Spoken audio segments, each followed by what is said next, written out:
Au nom du Père et du Fils et du Saint-Esprit. Amen. La paix de Jésus soit dans votre maison, sa paix et sa joie. Alléluia. J'espère que vous allez bien.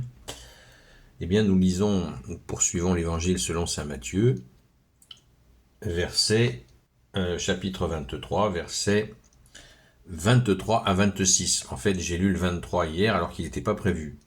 Mais excellente chose que de le relire. Que ta parole, ô Jésus, rentre dans mon esprit, que ma bouche proclame ta parole et que mon cœur l'accueille. Amen.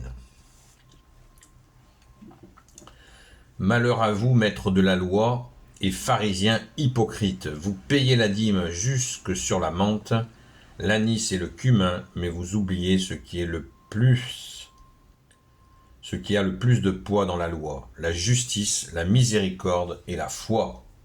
Là sont les œuvres à faire sans pour autant oublier le reste. La dîme, pour ceux qui ne le savent pas, c'est 10% des revenus donnés au bon Dieu. Verset 24. Guide aveugle, vous filtrez le moustique et vous avalez le chameau. Malheur à vous, maîtres de la loi et pharisiens hypocrites, vous purifiez l'extérieur de la coupe et du plat, mais l'intérieur s'est rempli par les abus et la convoitise. Pharisiens aveugles, purifie d'abord l'intérieur du plat et l'extérieur aussi sera pur. Voilà. C'est dit et vous comprenez, nous comprenons qu'ils étaient contents. Ils en ont eu pour leur grade, comme on dit. Mais c'est très touchant. On est au chapitre 23 de saint Matthieu, c'est-à-dire que Jésus, il a utilisé toutes les formes pour essayer de les remettre dans le droit chemin. Que nenni, ça marche pas. Ça marche pas. On revient toujours à la question du pouvoir. Ces gens-là avaient un pouvoir sur les gens. Et ils ne pouvaient pas accepter de le perdre. Regardez ce qui se passe dans la clique politique que nous vivons. Ils sont prêts à tout, j'ai bien dit à tout, pour garder le pouvoir, même à fabriquer une guerre imaginaire avec la Russie, ou je sais pas quoi. Et ils sont prêts à tout, pour garder les manettes, leurs avantages, l'argent, le pouvoir sur les gens, le prestige. Tout, ils sont prêts à tout. Eh bien, c'est exactement le même profil. Et c'est pire encore, parce que là, il s'agit des affaires de Dieu. Donc, imaginez la colère que ça a déclenché au ciel. Bref, cette question, je l'ai abordée hier, je le redis puisqu'elle est vraiment fondamentale. Je vous invite vraiment à retenir, c'est facile, saint Matthieu, chapitre 23, verset 23, où Jésus nous donne là, à mon avis, une clé fondamentale, que moi j'estime fondamentale à mon tout petit niveau de petit ouvrier de Jésus. Je ne suis pas théologien et je n'ai pas l'intention de le devenir. Mais quand Jésus nous dit vous payez la dîme, mais vous oubliez ce qui est le plus important, ce qui a le plus de poids dans la loi. Vous oubliez ce qui a le plus de poids dans la loi, la justice, la miséricorde et la foi. Ça fait du bien, les amis, ça fait du bien à l'âme de t'entendre Jésus dire ça. Parce que nous, dans notre quotidien, de gens, monsieur et madame tout le monde, on le voit. On le voit, c'est l'injustice qui est terrifiante, c'est l'absence de miséricorde qui est terrifiante, c'est le manque de foi qui est terrifiant, et qui fait que nous sommes dans des situations incommensurables.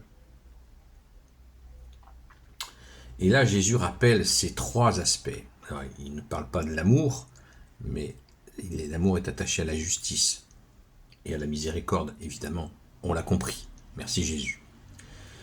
Mais la justice et la miséricorde et la foi, tout un programme. Quel programme merveilleux, magnifique. Vraiment, retenons cela. Je vous l'ai dit hier, mettez-vous-le, écrivez-vous-le sur un coin de votre bureau, ou je ne sais pas moi, dans votre salon. Je vous invite à le faire, parce que dans nos vies quotidiennes, nous avons des fois la possibilité d'être justement, Jésus nous suggère d'être juste, mais d'avoir la foi évidemment, puisque la foi veut dire confiance en toi Jésus, et d'être miséricordieux. vous croisez quelqu'un, vous êtes pressé, vous croisez quelqu'un, vous avez une affaire urgente à traiter, vous croisez quelqu'un avec qui vous étiez froissé, fâché depuis des années, et la personne vous dit non, je voudrais te parler là, je suis désolé, je regrette l'attitude que j'ai eue envers toi. Non, j'ai pas le temps, une autre fois, ciao. Non. Quelle belle occasion manquée de mettre en œuvre la miséricorde. Oui, tu regrettes. Mais écoute, moi aussi, je suis désolé de ce qui s'est passé. Allez, n'en parlons plus. Et on tourne la page. Et la relation repart. Bien sûr, avec prudence, pour éviter de se remettre dans une situation difficile. On n'y va pas comme un perdreau de l'année. On y va, on a tiré expérience de ce qui s'est passé et on est prudent. Ce qui n'a rien à voir avec le fait de se balader le nez en l'air et de se mettre à nouveau les pieds dans le râteau. Faire miséricorde, c'est ça. C'est ça, c'est être un cran au-dessus. Pourquoi un cran au-dessus ? Parce que nous avons connu Jésus. Nous avons eu la grâce de rencontrer Jésus qui est Dieu. Donc on est forcément un cran au-dessus. Si on se comporte comme quand on était avant sans Jésus, voilà, ça va pas. Ça va pas. Nous avons eu la grâce de recevoir Jésus. Merci Jésus. Guide aveugle, vous filtrez le moustique et vous avalez le chameau. Alors ça, c'est une parole énigmatique, très intéressante. Filtrer, vous avalez le chameau, vous filtrez, c'est-à-dire qu'ils vont chercher la petite bête, vous savez, dans les questions humaines, ils vont chercher la petite bête. Et puis la grosse connerie bien lourde, ils vont l'avaler. Ça, c'est aussi très très connu. Malheur à vous, maîtres de la loi, et pharisiens hypocrites, vous purifiez l'extérieur de la coupe et du plat, mais l'intérieur c'est rempli par les abus et la convoitise. Tout y est les amis. C'est hallucinant, tout y est, merci Jésus. L'extérieur, la pratique des ablutions par exemple. On fait une ablution, on se nettoie jusqu'au coude. Il disait jusqu'au coude, il devait se laver les mains jusqu'au coude pour pouvoir les prier. Ouais. D'ailleurs, l'islam a repris le même truc. Qu'est-ce que c'est que ces ablutions ? Alors que Jésus nous dit, que bien sûr c'est le cœur. C'est le cœur qu'il faut laver. Et c'est le cœur qu'il faut guérir. Là où est ton trésor, là aussi est ton cœur, dit Jésus. La purification extérieure. Quand ils allaient au marché, les pharisiens, les maîtres de la loi, après ils s'aspergeaient d'eau. Parce qu'ils estimaient qu'ils s'étaient salis avec le bas peuple. Ils s'étaient salis. Vous voyez l'état d'esprit. Comme si Dieu, qui est amour, justice et miséricorde, on vient de le voir, regardez à ça. Les fameuses purifications. Il y avait même, on en parle de temps en temps, on entend parler d'un groupe qui s'appelait les pharisiens, pas les pharisiens, qui s'appelait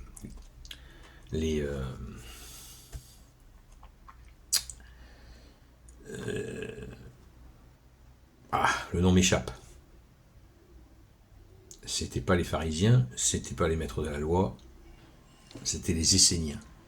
Quand ils rentraient dans Jérusalem, la ville sainte, ils marchaient sur le long des remparts parce que s'ils étaient pris d'une envie de déféquer, ils n'acceptaient pas d'avoir à déféquer dans la ville sainte. Voyez-le. Le niveau d'obsession de la purification extérieure. Jusqu'où ça pouvait aller. Pharisien aveugle purifie d'abord l'intérieur du plat et l'extérieur aussi sera pur. C'est exactement ce que Jésus vient de nous expliquer. Voilà. Demande à Jésus d'avoir un cœur déjà qui est guéri. Quand Jésus nous dit ce qui salit l'homme, c'est pas ce qui rentre dans sa bouche, mais c'est ce qui sort de sa bouche. C'est ça. Ce qui sort de notre bouche, ça vient du cœur. C'est pas moi qui l'ai inventé ce matin, c'est Jésus qui nous le dit dans cet enseignement-là. Voilà, tout y est, rendons grâce, alléluia. Gloire au Père, au Fils et au Saint-Esprit, maintenant et toujours et pour l'éternité. Amen. Merci Jésus. Tu es le roi de gloire, le Dieu de nos vies. Ô Jésus, toi qui peux tout et qui porte tout, toi le Sauveur, toi l'Emmanuel, je te confie toutes celles et ceux qui regarderont cette vidéo ainsi que leurs proches selon ta seule volonté, ô Jésus. Sainte Marie, Reine des cieux, toi l'Immaculée Conception, toi qui écrases le serpent, toi qui as la lune sous tes pas, toi notre Mère, Notre-Dame. Saint Joseph, toi le juste et le saint, toi le sage, toi la terreur des démons, toi le saint gardien de la Sainte Église catholique apostolique. Sainte Marie-Madeleine, notre chère sainte patronne. Et vous, tous les saints et saintes, amis de toi Jésus, Saint Michel Archange, Saint Gabriel Archange, Saint Raphaël Archange, et vous, tous les anges qui te servent Jésus, je vous confie toutes celles et ceux qui regarderont cette vidéo, ainsi que leurs proches, selon ta seule volonté, ô Jésus. La paix de Jésus soit dans votre maison. Je vous donne rendez-vous donc à ce soir sur la chaîne Seul Jésus Sauve sur TikTok, de 20h à 22h. Merci Jésus. Tu es le vivant pour l'éternité. Amen. À très vite.